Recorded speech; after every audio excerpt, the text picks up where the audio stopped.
guys, Spirit Guide Messenger po. Welcome back po. Okay guys, bago tayo mag-start ng ating reading, usually po sinasabi ko, ang intention ng paggawa ko sa video ito, naway mabigyan ko kayo ng kamalayan. Ma-heal nyo po ang inyong mga sarili at magkaroon po kayo ng self-love. At yung iba po, nami-misunderstood po nila ang meaning ng self-love. Actually, nasa Biblia po yan. Sinusuportahan po yan ng Biblia ang tungkol sa self-love. Nasa Mark 12:31 ata yan. At sinasabi doon, we should love our neighbors as we love ourselves. So, naandun yung self-love, di ba? So, kailangan, unahin mo munang mahalin ang sarili mo. Kasi pag natutunan mong mahalin ang sarili mo, alam mo kung paano respetuhin ang sarili mo, syempre, ganun din ang i-offer mo sa ibang tao. Di ba? Pag marunong kang magmahal, marunong kang umunawa, kung wala ka niyan, talagang hindi mo mauunawaan ang feelings ng ibang tao. Magiging selfish ka. Lalo na yung mga taong mayroong third eye na mayroon talagang self-desire. Hindi po maganda yan. Okay? At ang gusto ko pong ipaalam, kung halimbawa ikaw yung nanonood dito sa akin channel at wala kang interest about spiritual awakening, pwede mo naman pong i-fast forward itong video ito. Or pwede ka na rin umalis kung ayaw mo, wala akong magagawa, hindi kita mapipigilan. Pero gusto ko lang po na ipaalam doon sa mga taong nakakaranas po ng spiritual awakening. Actually po, ang pinakamahirap pong pagdadaanan nyo dyan ay yung ego nyo po. Okay? At marami pong mga nagko-comment kasi na pag nakakapag-reading ako ng negatibo, talagang super na nagre-react sila. Which is, yun po ang inyong yun ang ego. Hindi nyo matanggap yung negative side nyo. Yan po ang kailangan yung paglabanan pag dumating na ang inyong spiritual awakening. Okay? Chosen one, may calling man, ano pa ba? Hindi ko alam kung nasa ang stages na kayo, Pero yung iba, may mga nagko-comment na spiritually awakened na raw sila. So, hindi ko po alam kung nasaan stages na kayo. Kayo lang po nakakaalam. Pero ang paglalabanan nyo po siya, pagdadaanan nyo, yung ego nyo. At isa pa po, magkakaroon din po kasi kayo ng identity crisis. May stages din po yan. Makakaranas kayo, Or mawawalan po kayo ng katiyakan talaga. Pagkalito kung saan, kung ano ba, At magiging insecure kayo, mangingibabaw yun. At mag-iiba ang pakiramdam mo sa pagkakakilala mo sa iyong sarili. Kadalasan dahil sa pagbabago sa kapaligiran mo, yung mga hindi mo inaasahang bagay, yung layunin na inaasahan mo naman o yung inaasahan mong papel sa lipunan ay iba sa iyong minimithi na akala mo, ay, spiritually awakened na ako, kailangan ganito ka. Hindi po ganun. Ang Panginoon na ang universe na ang bahalang magbigay sa iyo kung ano ang papel mo. Kaya hindi ka pwedeng gumawa ng sarili mo. Orchestrated na po yan. Hindi ka rin pwedeng gumawa ng sarili mong pangalan. Dahil si Moses, hindi siya gumawa ng sarili niyang pangalan. Binigyan siya ng Panginoon ng sarili niyang pangalan. Ganon din po ako. Binigyan po ako ng Panginoon. Hindi ako ang gumawa ng Spirit Guide Messenger. Ang universe, ang Panginoon po ang nagbigay sa akin ng pangalan yan. Okay? Kaya sa inyo po, sa nakakaranas po ng spiritual awakening, kailangan yung pagdaanan po yan. At marami talagang pagkalito ang mangyayari dahil hindi ka talaga makakaugnay sa mga dati mong paniniwala. Yung dati mong layunin, dati mong pag-iisip, dati mong relasyon or career. Hindi ka na makakapag-adjust sa dati mong kapaligiran. At yung iba, hahanapin mo kasi yung purpose mo sa buhay. Sino ba ako? Yung ganun. Kaya kung magmamatigas ka, talagang mahihirapan ka. Marami yung ganyan. Marami ako nakakita na dumating ng spiritual awakening nila, pero naudlot. Yung iba naman, stuck. Yung iba naman, napunta na sa dilim, sa dark. Wala na nangyari sa kanila. Yung iba naman, naandun sa dark night of the soul. Hindi sila paakyat baba yung kanilang estado, So, meron yan, ganyan ang talagang mararanasan mo, mahihirapan ka, pero you have to follow the flow, para mapadali ang buhay mo. Kasi orchestrated na tayo. Meron ng nakahandang role sa'yo pagka once na naging spiritually awakened ka na. Okay? So, doon po sa sinasabi ko magagawa nyo rin po kung ano yung nagagawa ko, lalo na kung yung iba sa inyo naghahangat kayo ng spiritual eye, pero ang third eye kasi sumpayan, kailangan malinis nyo yan, mabasbasan nyo, mabasbasan ng Panginoon. Kaya ang sinasabi born again, rebirth, walang ibang makakapagsabi niyan kundi ang Panginoon lang. Okay, yung mga taong yan hindi niya nakasali yan, erase niya na sila. Ginagawa lang yan, ginajudge lang kayo niyan. Kaya pag ginudge kayo, meaning evil spirit ang nagwo-work sa kanila. At kumbaga titirahin kayo para mawala yung stability nyo, yung secured feelings nyo, mawala yan, yung self-confidence nyo. Kaya huwag kayong magpapatalo. Okay? I-maintain nyo ang paniniwala nyo sa mundo ng spirituality, kung ano man ginagawa nyo na spiritual practices, ipagpatuloy nyo yan, okay? Para mabasbasan kayo ng Panginoon. And ang suggestion ko, magbasa po kayo ng Biblia. Kung gusto nyo mag-rosary po kayo. Kung gusto nyo mag-meditation po kayo. Gumawa kayo ng affirmation, manifestation. Lahat pwede nyo naman pong gawin. Nasa sa inyo kung ano nababagay sa inyo.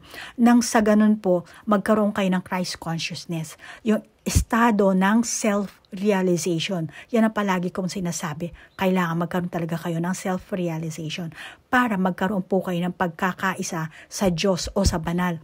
Unity with God or the divine. Yan po ang meaning yan. Okay? So, kung meron kayong, ang tawag dito, lalo na yung iba, talagang insecure, huwag po kayong mag-alala. Kasi di ba sinasabi nga sa Biblia ni Jesucristo, di ba?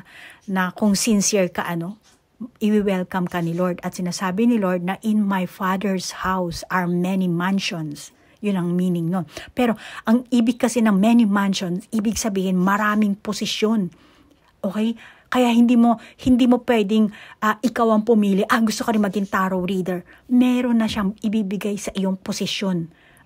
Meron siya ibibigay sa iyong pangalan. Kaya huwag kang sumalungat sa kung ano ang gusto ng universe or kung ano ang gusto ng Panginoon. Kasi meron na siyang ibibigay para sa iyo.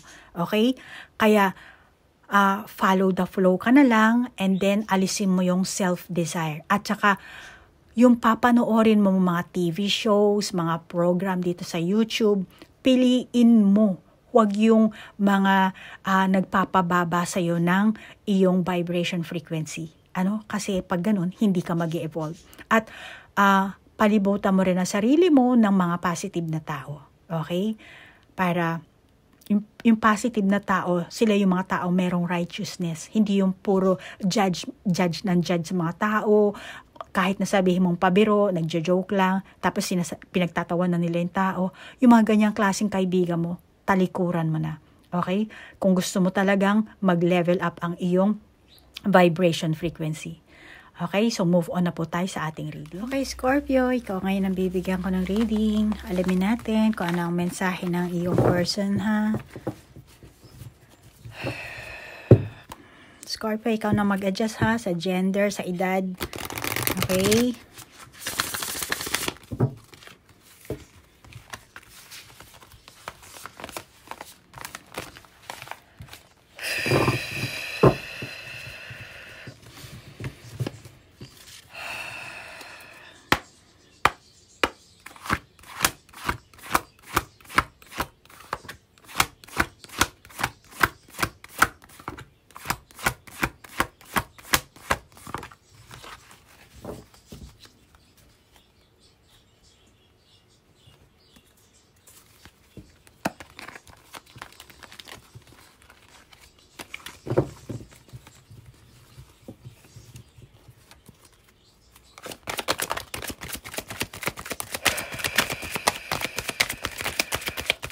Itong barahan to, kanan lumabas, kasi wala itong reverse, So, lahat babasahin natin ang upright, ha? Oh, dalawa na lumabas. Isa na lang. Okay, lumabas siya. Ganyan. Unahin natin dito. Tadang! Replenish your energy. And then, reaching out to spirit. Flower power. Oh, peace. Peace ang meron. Okay, peace. And then, mending. Mending, replenish. Halos magkapareho din ang meaning niyan, di ba? Tama ba yung English ko? Pag nagkamali ako, patay. Mahuhusgahan tayo ng di oras nito. Okay. Time to go. Time to go. Diyan ka nga muna.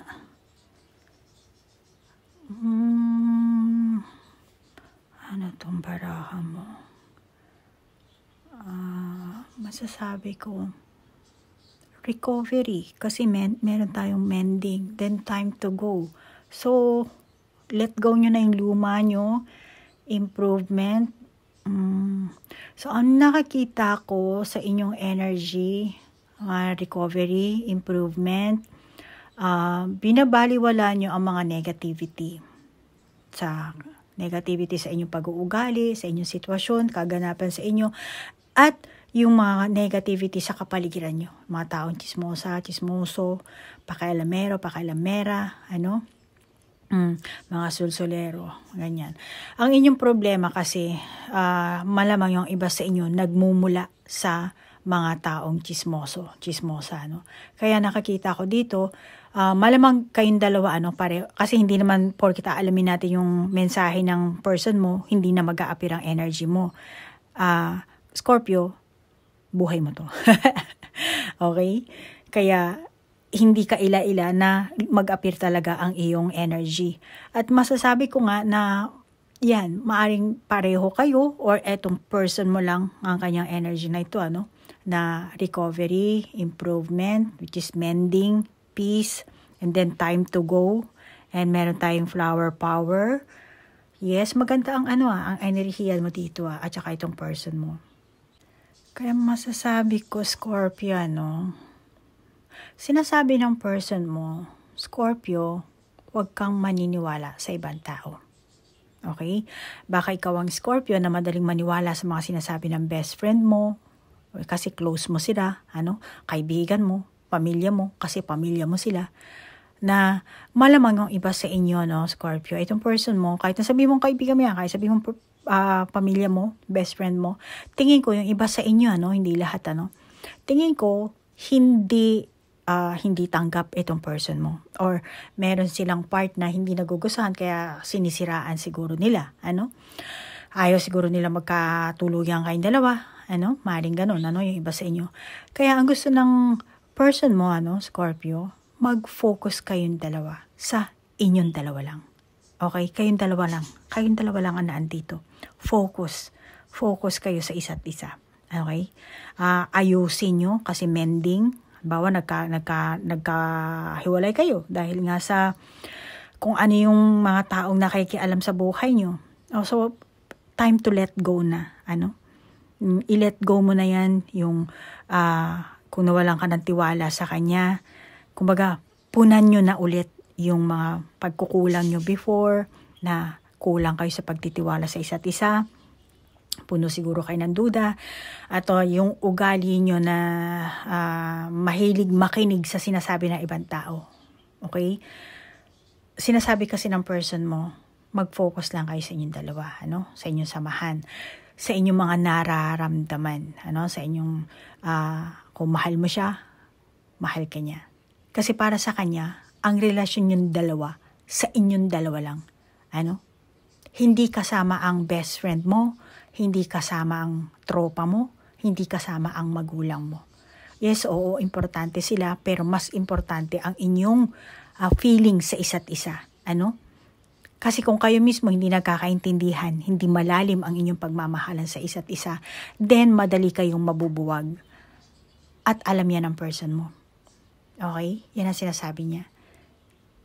Yes, kailangan mo ang parents mo, kailangan mo ang mga kapatid mo siguro, kamag-anak mo, kailangan mo rin ang barkada, yung mga close friend mo before na magkakilala kayo. Malamang yung iba sa inyo sila ang naging daan para maging magkakilala kayo, ano? Pero hindi naman ibig sabihin na porket sila ang naging daan or porket sila ang kung ano ang ginawa nila, doon ka na lang maniniwala. Ano? Panibagong relationship to. Etong relationship na to is pagmamahal. Ano? Relasyon. Kaya yun ang gustong iparamdam sa'yo ng person mo. Ano? Kung nagkagulo-gulo, ayusin nyo na. At mas lalo nyo dagdagan ang inyong layunin sa relasyon nyo, sa inyong samahan. Mag-ayos kayo. Ano? Kung meron kayo hindi pagkakaintindihan, tayong dalawa ang mag-aayos nito. Scorpio. Tayo ang involved sa relasyon na to. Tayong dalawa ang haharap. Tayong dalawa ang kumbaga hurdle, ano? Yung sa Olympic, di ba? Tatakbo. So may hurdle yun. So kayong dalawa ang haharap doon sa hurdle na yun, sa mga pagsubok, sa mga hadlang. Ano? Hindi yung kung sino-sino. Hindi yung kung kani-kanino ka nakikinig. Ang gusto niya mangyari, pakinggan mo ako. Yung iba sa inyo, Scorpio, sinasabi ng person mo, kahit anong problema ang pasukay natin, makakaya natin to, malalampasan natin to, may isasaayos natin ito, basta magtiwala ka lang, magtiwala tayo sa isa't isa. Ano? Kasi hindi kanya kayang talikuran, hindi kanya kayang iwan. Kailangan kanya, Scorpio. Ano? Gusto niyang iparamdam sa'yo yon, Scorpio. Ikaw ang kailangan ko, hindi ang kapatid ko, hindi ang magulang ko, hindi ang tropa ko, hindi ang best friend ko, ang kaibigan ko, or mga kaklase ko, ang coworker ko. Hindi yon. Ikaw ang kailangan ko, Scorpio. Baka Scorpio, kagagaling nyo lang sa breakup, or hiwalayan iba sa inyo. Ano? Pero itong person mo, kung tutuusin, ayaw niya talagang makipaghiwalay. Ikaw lang ang lumayo. Ikaw ang lumayo. Pero siya, ayaw niya talaga. Ano? Kung tutuusin, ayaw niya talaga makapaghiwalay. Ayaw niyang, baka yung iba sa inyo nag-divorce. Ano? Malamang na nadala lang kayo sa mga sinasabi ng mga tao, mga skandalosong tao. Ano? Mahilig talaga may mga taong ganyan mahilig talaga makisawsaw sa pagka merong konting nag-aaway lang, doon makikisawsaw. Ngayon, etong person mo, ikaw kasi Scorpio, or maaring yung person mo mismo, depende, ikaw na niyan. Pero, kung tutuusin, eto ang person mo, gusto niya magkaroon kayo ng improvement. Gusto niya mas lumalim ang inyong pagtitiwala sa isa't isa. Gusto niya na huwag kayong magpapadala sa ipo-ipo ng iba. Yung iba nag-iipo-ipo, di ba? Mga chismoso, iskandaloso. Sila yun, hindi kayo. Ano? Kaya sinasabi ng person mo, naintindihan mo yan? Malamang na nagdala kayo, yung iba sa inyo. Kaya gusto nito, mag-focus ka. Pero ang totoong nararamdaman din niya yung iba sa inyo, yung nangyari sa inyo. Kung ano man ang nangyari sa inyo, Scorpio, sinasabi nito, hindi niya sinasadya yun. Hindi niya sinasadya. Nadala lang siya doon, nadala lang siguro sa barkada niya, sa sitwasyon, mga sinasabi sa paligid, mga sul-sul. Or baka napaka-higpit siguro ng tao sa paligid nito, magulang niya siguro, kaya no choice siya, itong person mo, para, kumbaga sinunod niya na lang yung sinasabi ng tao sa paligid niya, kaya, meron lumabas sa yung time to go. Sorry, Scorpio, it's time for me to go. Baka yung iba sa inyo, sinasabi ng magulang nito na huwag mo munang anuhin si Scorpio, pagpatuloy mo muna yung pag-aaral mo, or mag-abroad ka muna, or kung ano man yun, tapusin mo kung ano yung dapat mong tapusin. Kaya malamang yung iba sa inyo, Scorpio, eto talaga ang meaning sa inyo, mensahe. Sorry, Scorpio, it's time for me to go. Kailangan kitang talikuran. Kahit na may pagmamahal, parang meron siyang priority na naandito sa pintuang ito. Ito ang kailangan niya tahakin. Ito ang kailangan niyang buksan. Baka iba, estudyante pa lang, Scorpio. Kaya mas kailangan dito siya. Kasi dito siya dinadala ng kanyang pamilya at mas yun ang pinapakinggan niya. Kaya ngayon, siguro wala siyang laban. Wala siguro din siyang pera, Wala pa siyang natapos. Wala pa siyang trabaho. Kaya no choice siya. Kaya kaya itong person mo, Scorpio, yan ang sinasabi niya. Sorry kasi no choice ako. Mahigpit ang mga magulang ko or kailangan kong gawin kasi ito dahil ito lang ang paraan para makapag-level up ako. Ano? Para sa kanya, gusto niya naman talaga magkabalikan kayo. Ano? Kung ano man ang dati, meron siyang pagkukulang na nagawa sa iyo na hindi niya napunan, yung iba sa inyo, mga siguro umaasam kayo na kung ano yung binigay niyo sa kanya masusuklian na which is hindi naman niya mapupunan sa ngayon. Pero ang totoo, gusto niya talagang punan. Gusto niyang punan yung mga pagkukulang niya sa iyo or baka ikaw rin mismo gusto mong punan yung pagkukulang mo sa kanya. Kasi meron tayong mending dito. Sinasabi ng person mo, alam ko na nagdulot ako sa iyo ng stress. Halos i-give up ko ang ating samahan. Pero mukhang nagsisisi ito, malungkot yung itlog dito eh. Kung makakita mo sa itlog may mukha, mukhang nagsisisi siya. Mukhang malungkot siya. Kaya, halos i-give up ka niya siguro dito. Pero wala siya nagawang action dito, Yung mga salitang binitawan ko, kaya kung papayag ka, Scorpio, eto, kaya pala mending at saka replenish yung energy mo, reaching out to spirit. Sinasabi pala nito, peace. Bawa nagkaaway kayo, peace. Kaya pala peace ang lumalabas dito. Ayan, kung nakakita mo yung word na peace. Bati na tayo. Ulitin na natin. Magsimula ulit tayo. Kumbaga, reset. Magbalikan tayo, ayusin natin yung buhay natin, pag-improve natin yung ating mga pag-uugali, kung anong ayaw mo sa akin, gagawin ko, kung anong ayaw ko sa iyo, ayusin mo rin. So, ganyan ang gusto niyang mangyari sa inyo, Kuha pa tayo ng iba pang card dito. Ano bang ito?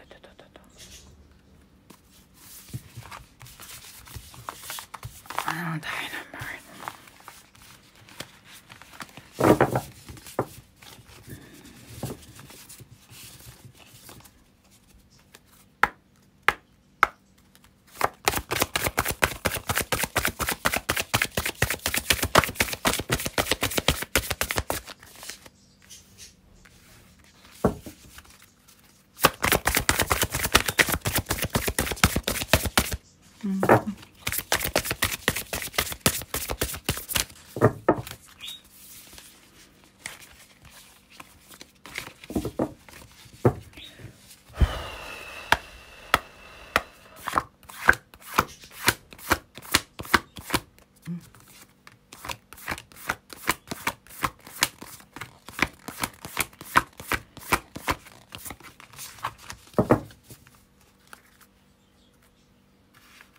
So, open na ito. Consciousness, great gratitude, tapos reverse na spirit, intuition, and manifestation. Okay. And consciousness, optimism, spirit, your higher self. Consciousness, happy success. Mas majority sa'yo ang consciousness dito. Ang spirit dito kasi reverse pareho. Then, napapagitnaan siya ng consciousness. Bawat ibang Scorpio, malamang, itong person mo, masasabi ko, pinagtaksi lang kane.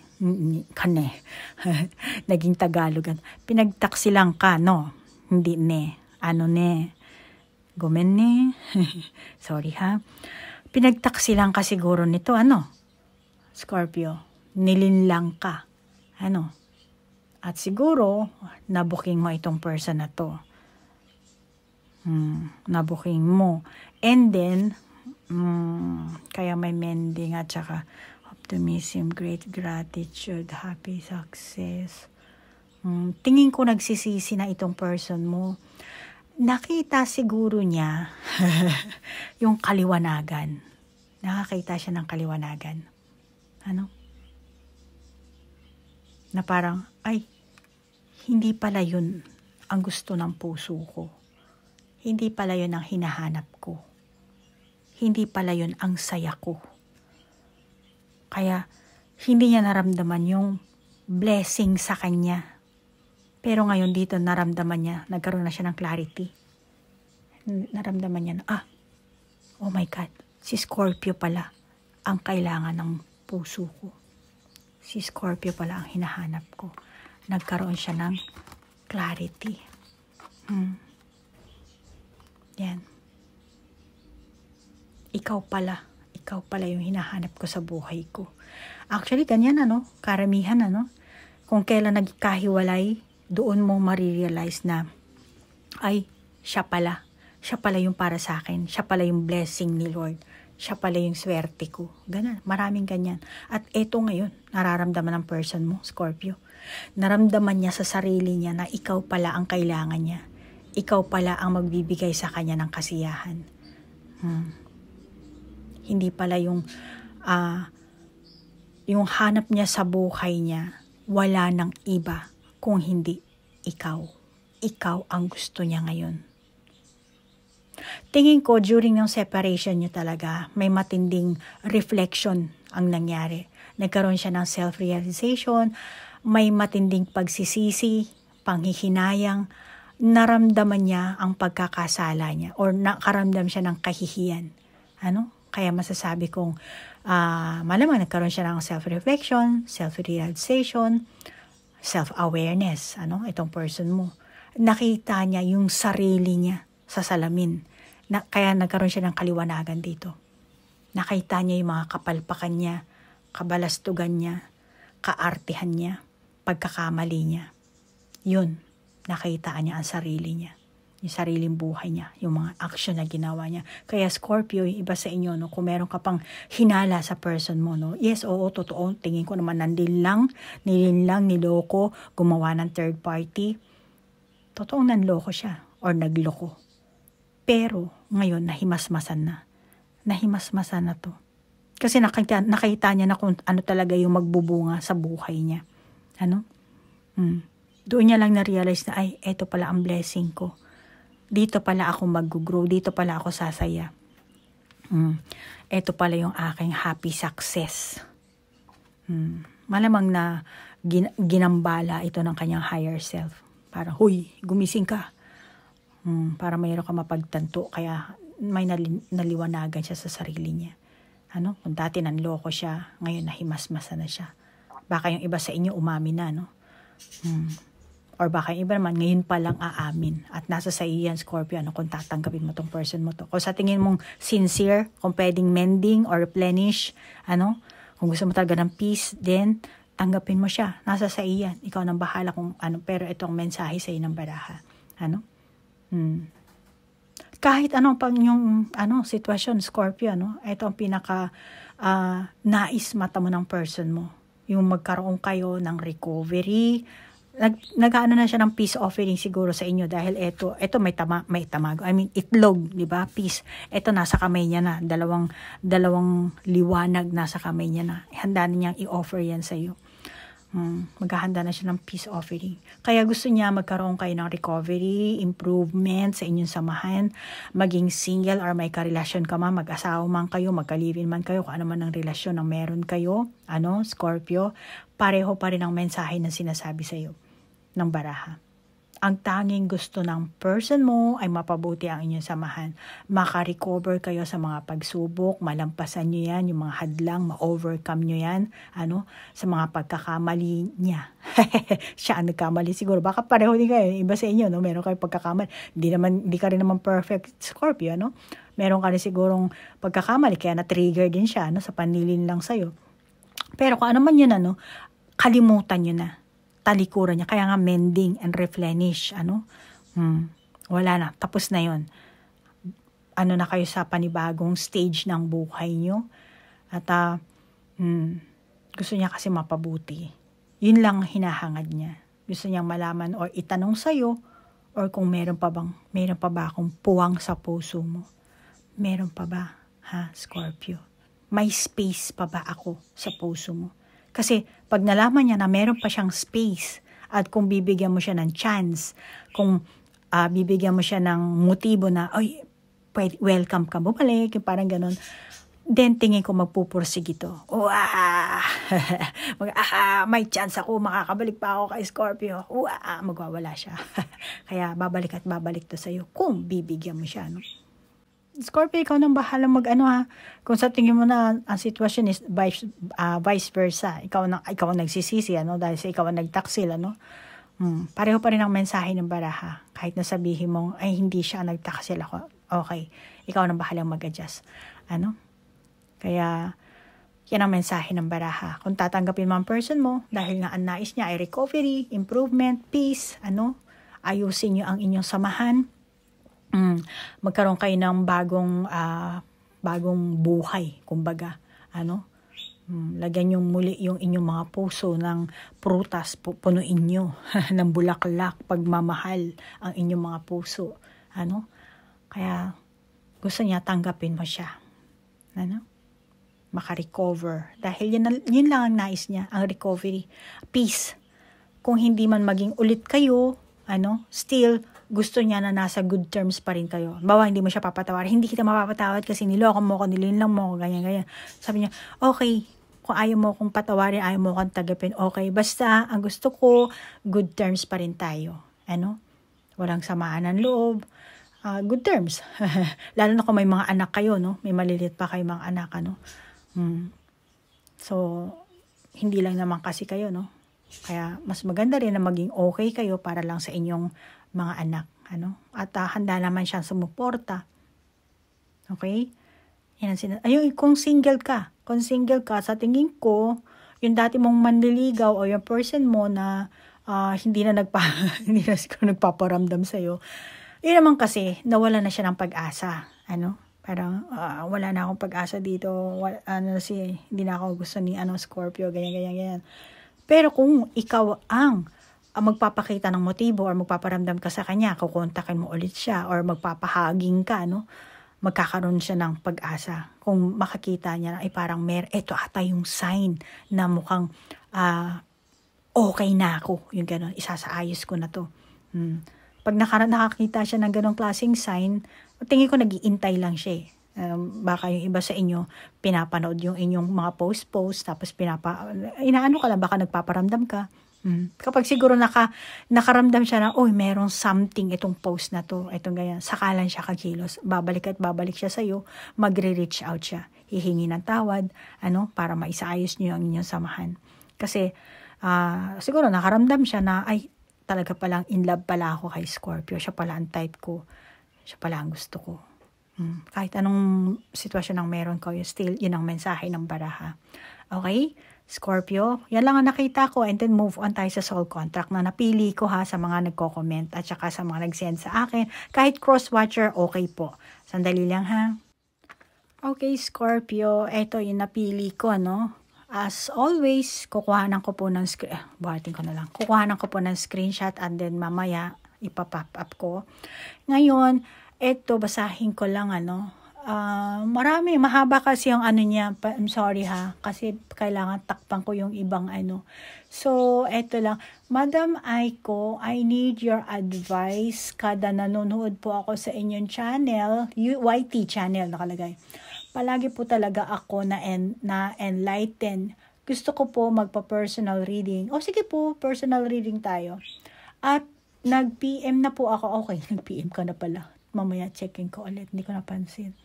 Okay, nag-PM na po ako sa inyo, ma'am. Nag-send din po ako sa email. Okay. Pero until now, no reply po kayo. Bakit? Kasi busy po. Pasensya na, hindi ko na baka siguro nabasa ko tapos sabi po, mamaya na siguro replyan. Tapos hindi kalimutan ko na. Sorry Pero pagka naman kasi, huwag lang basta hello, diretso na. Kung gusto nyong mag-avail ng kung gusto nyong magtanong, kung ganito, ganyan, diretsuhin nyo kasi. Minsan, meron nag-hello lang, tapos pag binigyan ko na ng instruction, thank you po sa pag-reply, ganun. Okay naman, wala naman problema kung yun ang gusto nyo. Pero, para mapadali, make it specific po. Kung gusto niyo mag-avail, kung ayaw nyo, kung nangangamusta lang kayo, make it specific, At maraming salamat, ano? And then, sabi niya, alam ko po na busy kayo, so marami kayong tinutulungan na tao. Sana makatulong din po kayo sa akin, ma'am, sa amin ng person ko. Ma'am, ako po Scorpio 1025, okay? Yan, nilagay ko po.